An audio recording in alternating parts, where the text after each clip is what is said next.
Buenas tardes.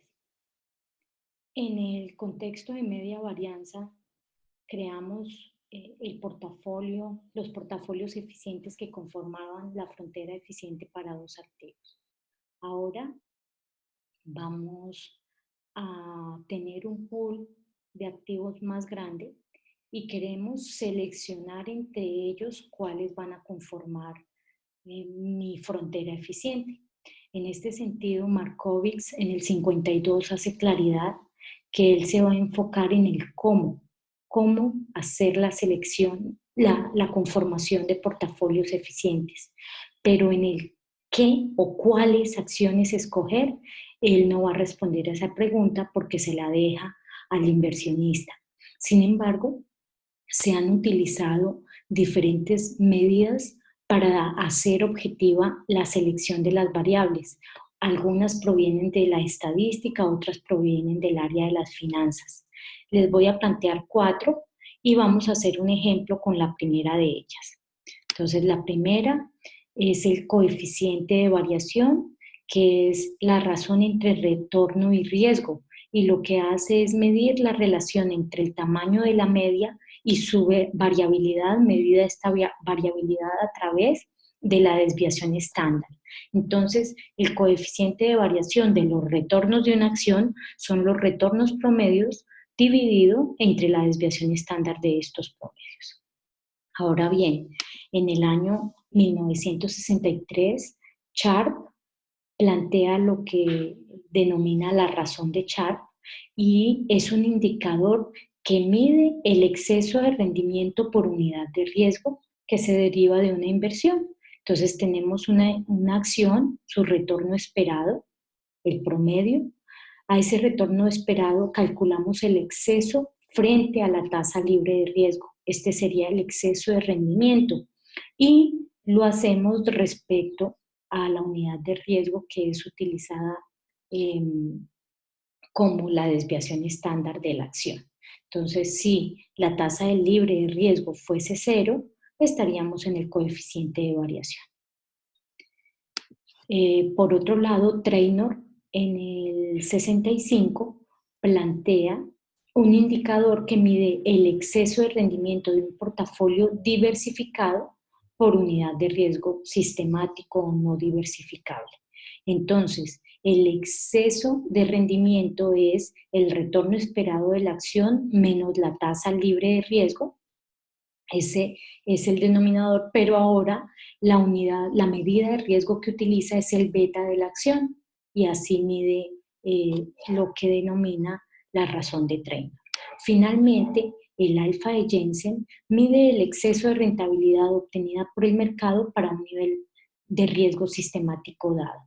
Entonces, el retorno de la acción, el retorno promedio, se mide su exceso respecto a la tasa libre de riesgo, también se mide la prima de riesgo, la cual es afectada por el beta de la acción.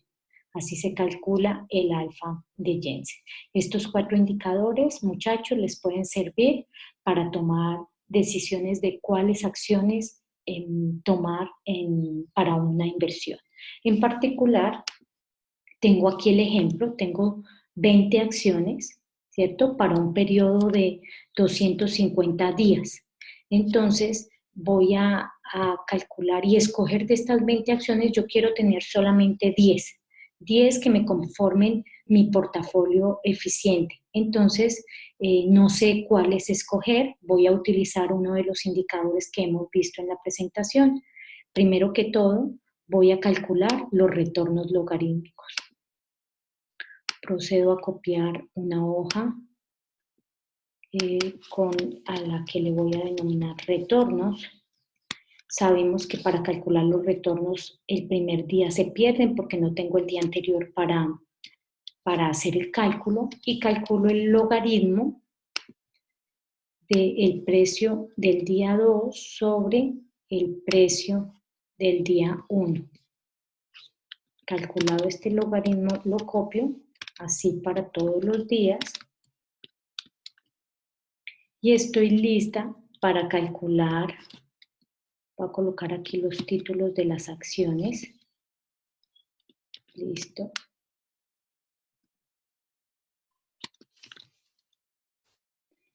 Y entonces aquí voy a colocar el retorno promedio, la desviación estándar y pues su correspondiente coeficiente de variación. Entonces el promedio con la función promedio lo hago. La desviación con desbest se puede hacer. Y el coeficiente de variación va a ser el promedio dividido entre la desviación. Copio estos 3 valores para las diferentes acciones. Y ya con esto estaría lista. Voy a colocar aquí, voy a transponer esta información de tal forma que la pueda visualizar más fácil y voy a ordenarla respecto al coeficiente de variación, el que mayor coeficiente de variación tenga. Listo. Entonces la selección de las 10 acciones es la siguiente. Tengo que seleccionar la 11, la 10, la 19, la 6, la 15, la 9, la 2, la 14, 17 y 18 por mayores coeficientes de variación.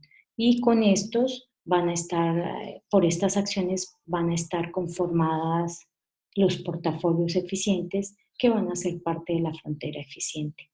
Muchas gracias, espero haya quedado claro. Nos vemos ahora más tarde.